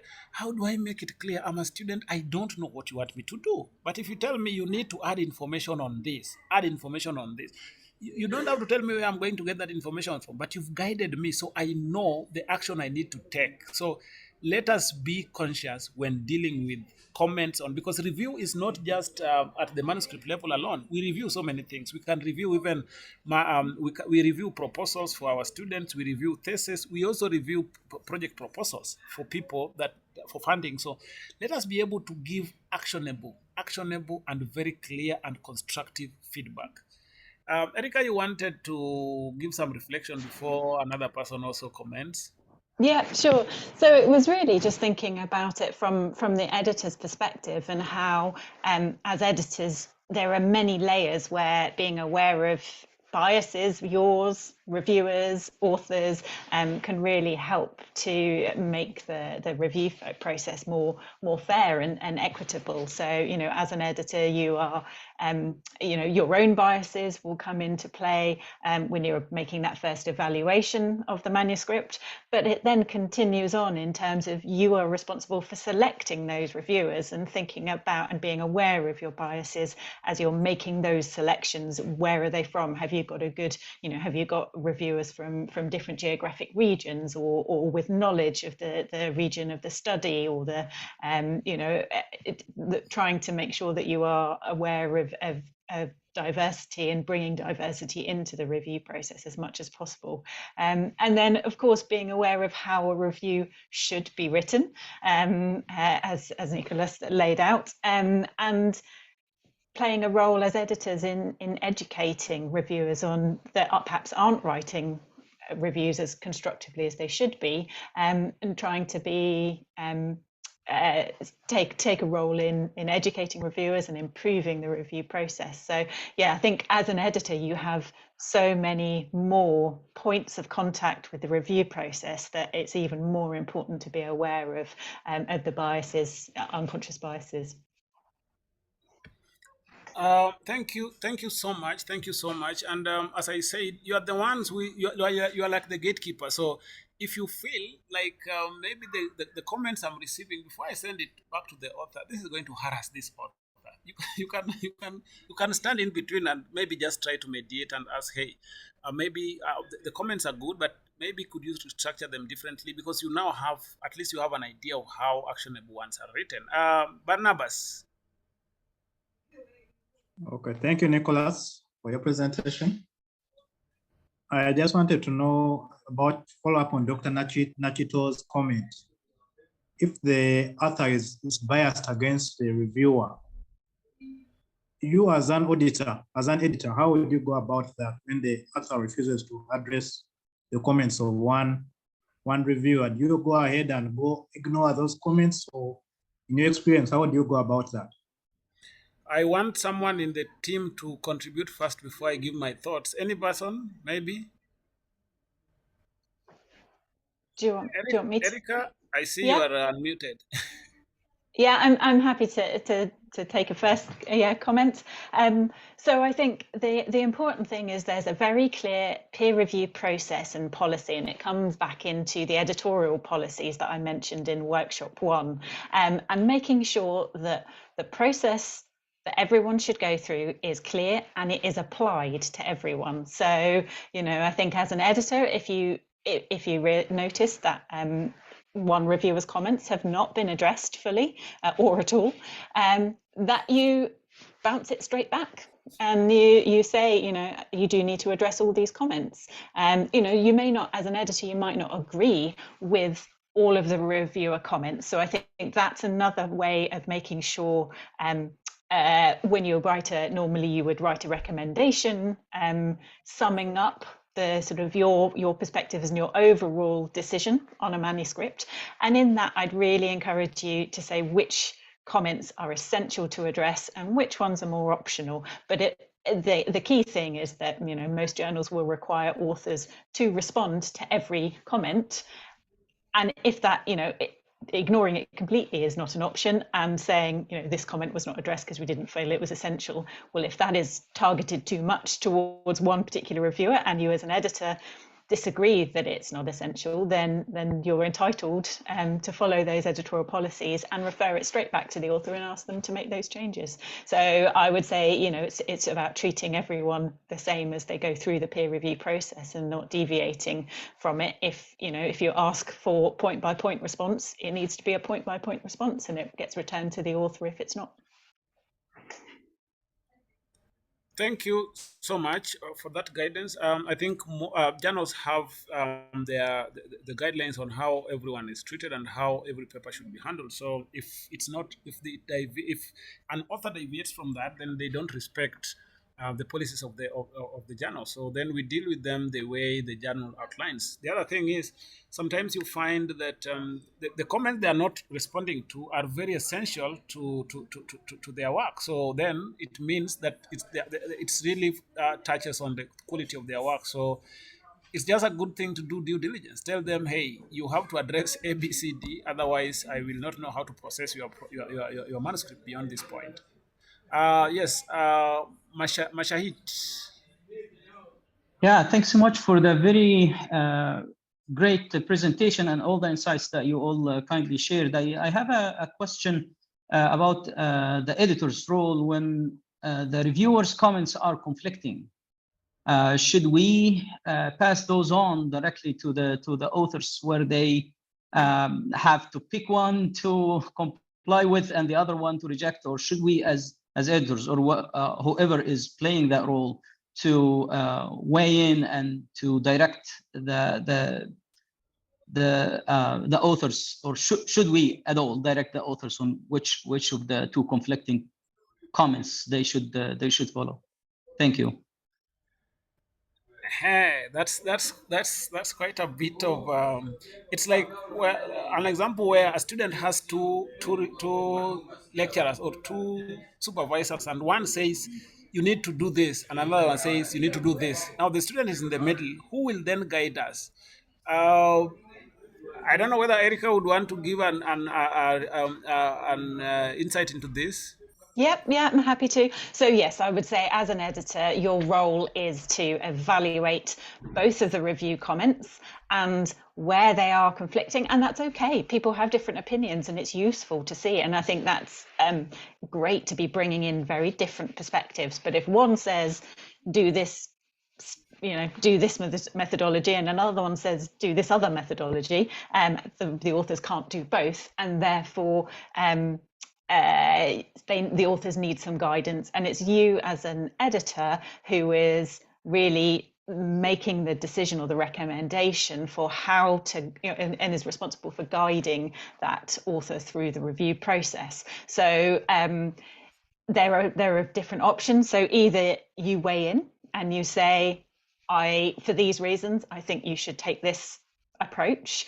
You can also say, you know, it might depend on the background or context, and you can say, acknowledge in your recommendation that there are two different approaches, that you would like the author to take consideration of both, and also to justify which one, to choose which one they decide to go with, and then justify why they have done that and not the other. And you need to remember that later on in the review process, that generally the same reviewers are invited to review if it goes back out to review. And this is a situation where that manuscript probably would go back to the original reviewers.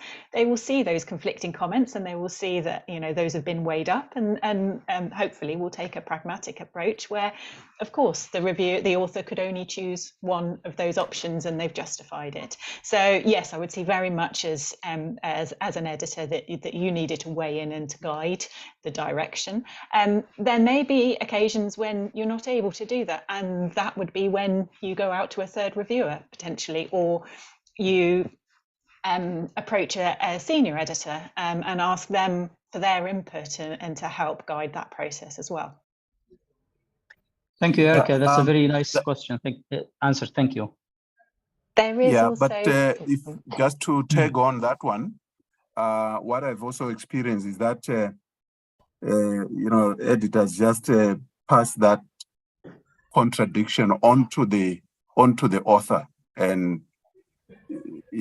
throwing the author on the deep end. So that clearly shows that the editorship is not perfect in that instance. So the way, Erica, you have explained would be the rationale. I mean, that should be the role of the editor. But sometimes it doesn't always work like that. The conflict is passed on to the author, and the author is left with a lot of confusion as to how they need to respond. If they shoot down the other, sometimes it's very difficult to be diplomatic and still maintain your position. That people will think that you are just being stubborn and you don't want to listen. So it's a bit tricky.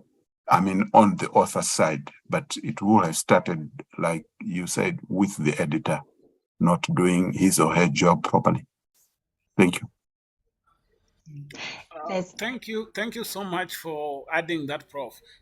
One thing that people become editors. Like I'm an associate editor. Like I'm just starting. I'm an associate editor for the Journal of Applied Aquaculture. And what happens is, you must, as an editor, you have a bit of an idea, not a bit of an idea. You have an idea of what happens in your field. You know what the right thing should be. You might not know everything, but you have at least some remote idea. When somebody submits a paper, you have a remote idea of how best you can guide them. So if these are two conflicting things, because at the end of the day, they are looking up to you. You need to give them guidance of some sort. If they realize, maybe you might not have realized it, but then when it goes out to them, then they will say, reviewer A suggested this, reviewer 2 suggested this, and then this is what I've decided to do, and I've justified it by this and that. And I think that would be a good thing. But Erica has done some good explanation. I'm not going to water that down. Does anybody have any other comment or any other thing to share with us here? I wanted really to get an idea of, has anybody ever received review comments that you did not know how to act on? I think that would really interest me, if somebody could give an example of what happened and how did you deal with that?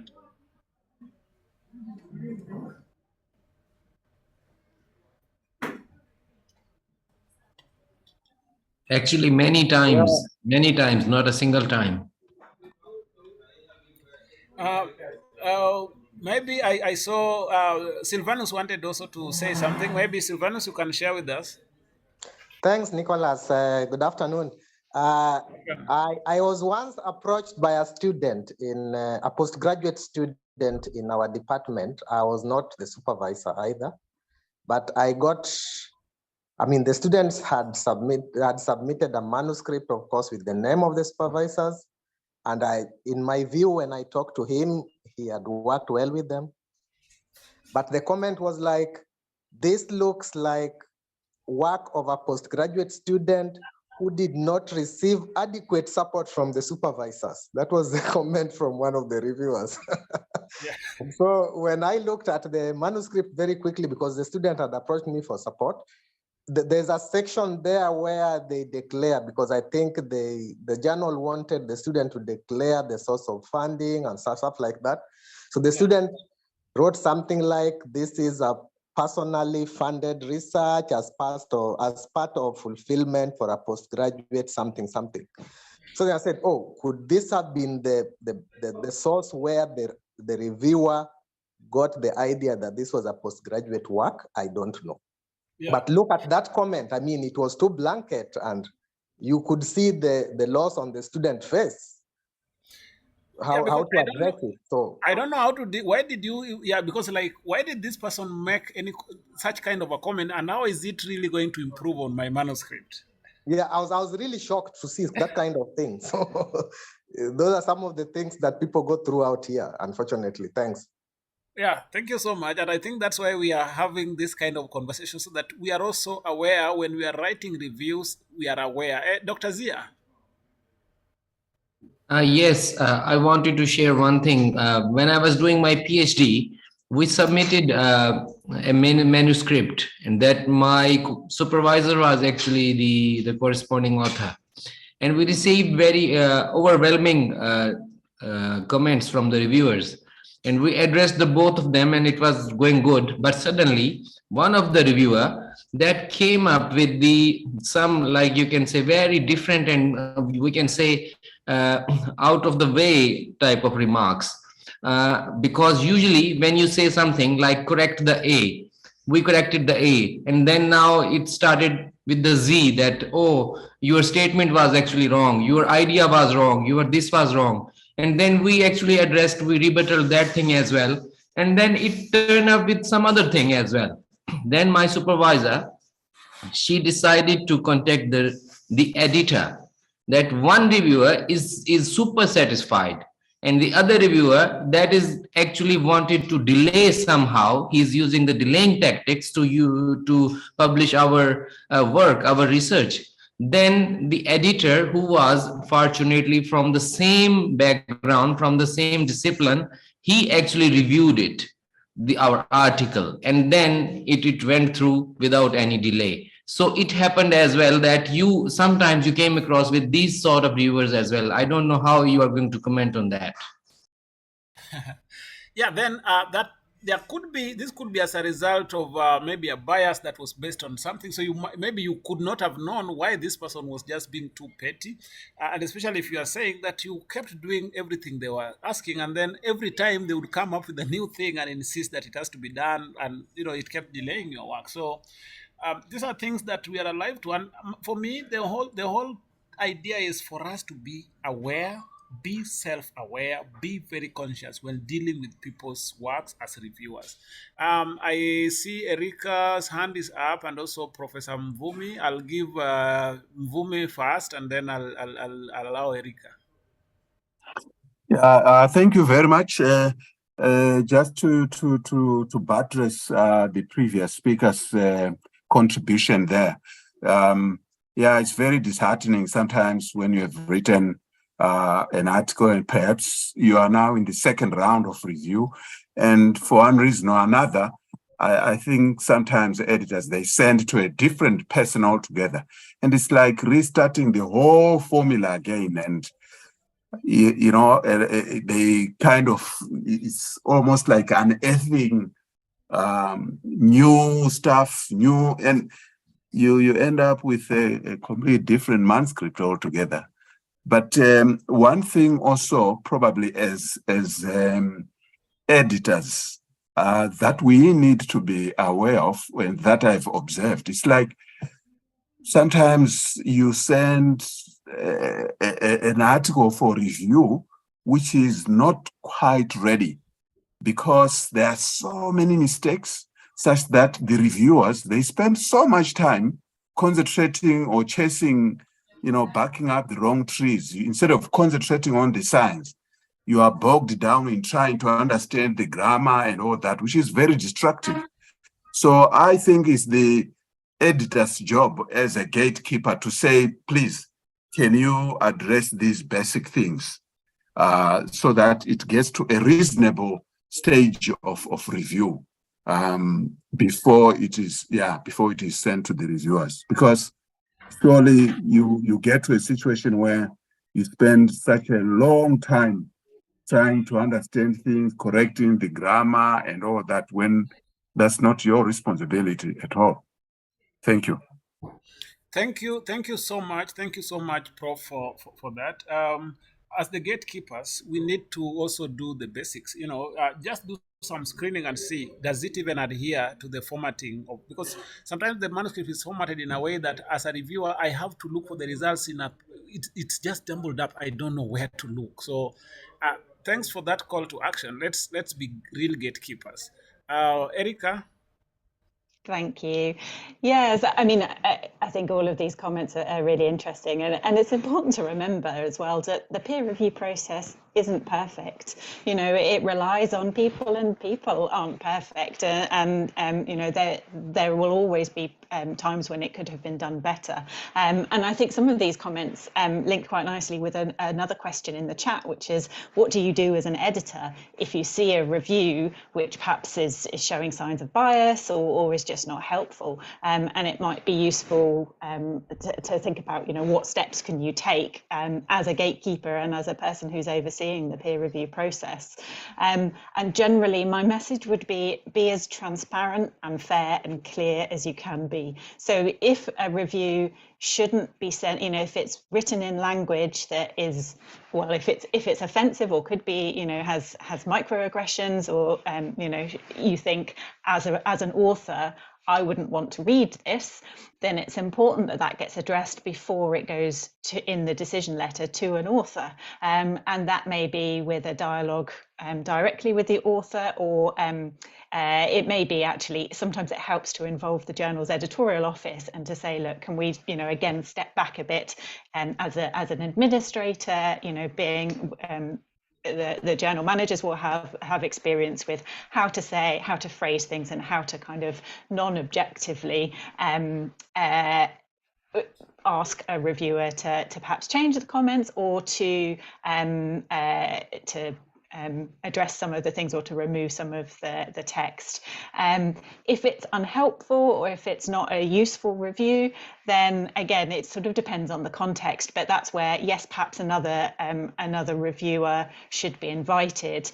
And I would say, again, just try and be as transparent as possible in the decision letter to the authors, that it's clear how many people have been involved in the review process and have provided a review, and then you provide that context of, this review doesn't have a lot of substantive comments, so I'm not necessarily expecting you to address, or to address all of them in this review. Please focus on reviewers 1 and 3, and ensure you address all of those comments. So just try and very neutrally communicate and guide with the author. But I think if you're in any doubt, then please do contact the journal editorial office or journal manager or editor-in-chief, and they can help guide you with the specifics. Thank you so much. I see Dr. Zia's hand up. I'll read one thing before I give, because we are also towards the tail end. This is a very nice conversation. It might not end. I want to read a confession by Dr. Mije. He says, I must confess, this PowerPoint has changed me from a soul to a Paul. Thank you, Outa. Thank you, CABI. Thank you, TCC. This is encouraging. I think this is why we do what we do. That is the fuel that keeps us going. So I will give Dr. Zia because we are at the end, and I think we've had a very good conversation. I want to give Dr. Zia before I give my final comment, and then Joy can close. Thank you, Nicholas. Just based on my experience, which I just shared, don't you think so that it's the duty of editor as well that to have a upper look from towards the reviewer's comment, that how they are responding? Isn't it the duty? Like, why he is asking, after asking 6 times, to change the graph and this and that and that, and then, and in the 7th turn you are saying that your research design is not good? Isn't it the duty of editor to have a look on what the reviewer is saying actually? Am I right?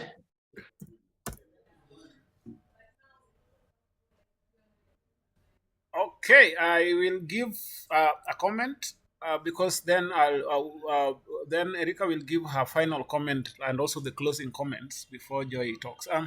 The reviewer, as we the editor, as we say, is the gatekeeper. So he's the one standing between the reviewers and the author. So there are some things they are supposed to do, but also let's look at it from this point. If I receive, as an editor, I receive so many papers or so many manuscripts. Sometimes we are human also. It becomes a bit also very hard to check each and every single point. Ideally, they should at least be able to read these review comments before, these review reports before they are sent to the authors. But then in practical sense, sometimes it's not always the case. But ideally, they should also be able to have a look at this. So Erika will give you the chance to give the final comments because we are out of time, and then Joy can give a final comments, and then I think we can call it a wrap. This is a very nice conversation. We can go for 3 hours. Yes, I'd agree. Thank you very much, Nicholas. I think it's been a really fantastic discussion. I've really enjoyed hearing from everyone, and thank you and Joy for a wonderful presentation.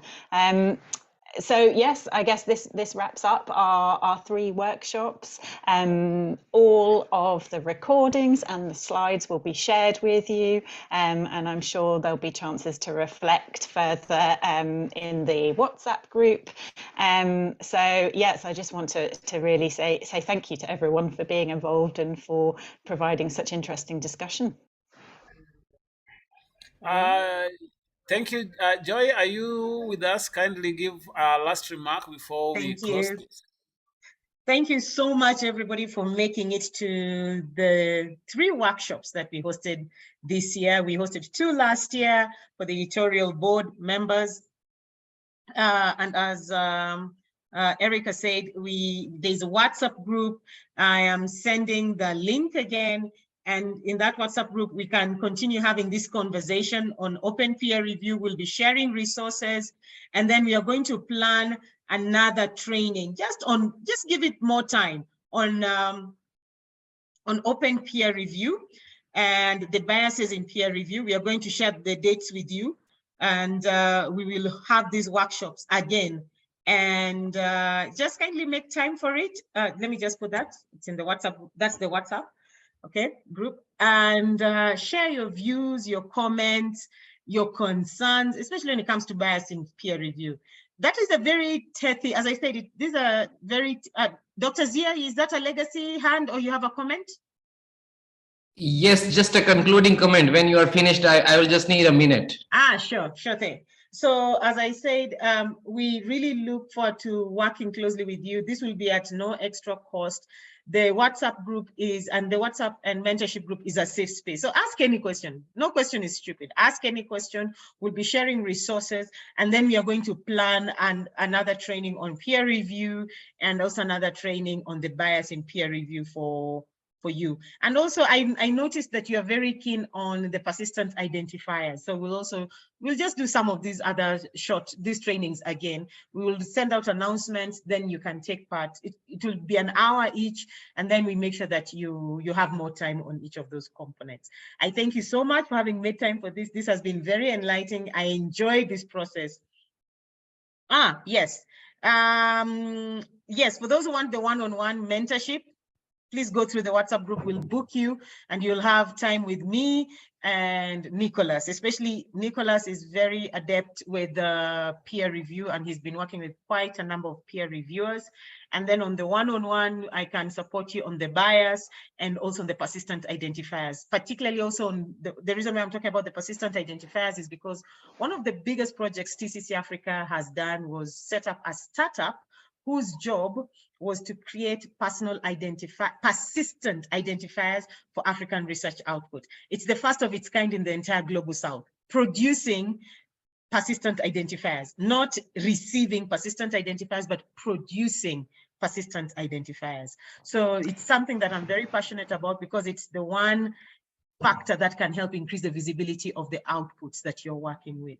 So we will one-on-one, just join the WhatsApp group, send us a DM via the WhatsApp group, and then we'll slot you in for the one-on-one sessions. And our team is more than happy to help you. Sorry to interrupt, Joy. I was just going to say, regarding the one-to-one, so the mentoring on as an associate editor for CABI, Yes, Agriculture and the other Bioscience. options. So for that, anyone who has attended the workshops has made the shortlist, and we'll be going through. So we obviously need to make sure that we take on people who have subject area expertise that fit with the journal subject areas. So basically, you don't need to do anything further. I'll be in contact regarding that mentoring. We have up to 10 spaces available. Yes. So I'll be reaching out.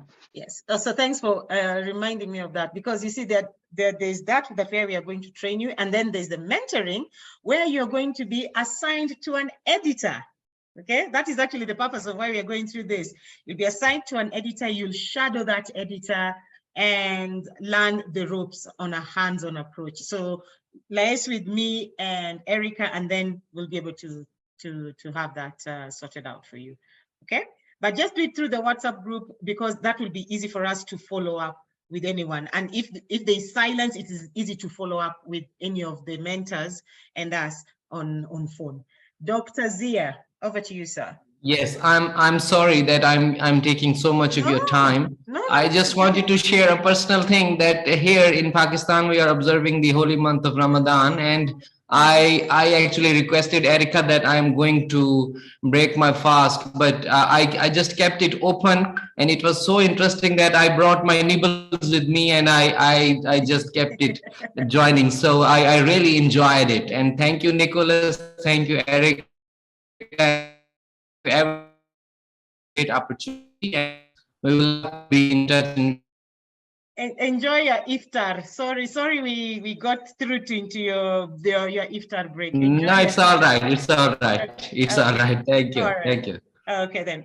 Okay, thank you everybody, and do have a lovely day. Erica, thank you so much for organizing this. This was, for context, everyone, this was a conversation that started in the thick of COVID in 2020, and it has gone through, before Erica took over, it went through various partners with team members within CABI, and the idea was to see how we could support early career editors. So it was originally on peer review, then we realized it needs to be bigger. How do we support early career editors? Because we need more editors coming from the global south. We need more editors understanding the workflow, academic workflow process, because it's changing, and it's changing very fast. It's changing very fast. So the next time CABI is going to reach out to us for as associate editorial directors, because that's how it started. They reached out for associate editorial directors. There were very few coming from the global south. Then they realized this is a problem. So the next time they're going to reach out, I hope you're going to see your names. I hope you're going to see your names, and just know we've been there, we'll be there with you throughout this entire process. With that, ladies and gentlemen, thank you so much, and do have a lovely day. Those who are breaking who are breaking their iftars, all the best, and do have a lovely day. Goodbye for now. Goodbye. Goodbye. Bye-bye. Goodbye.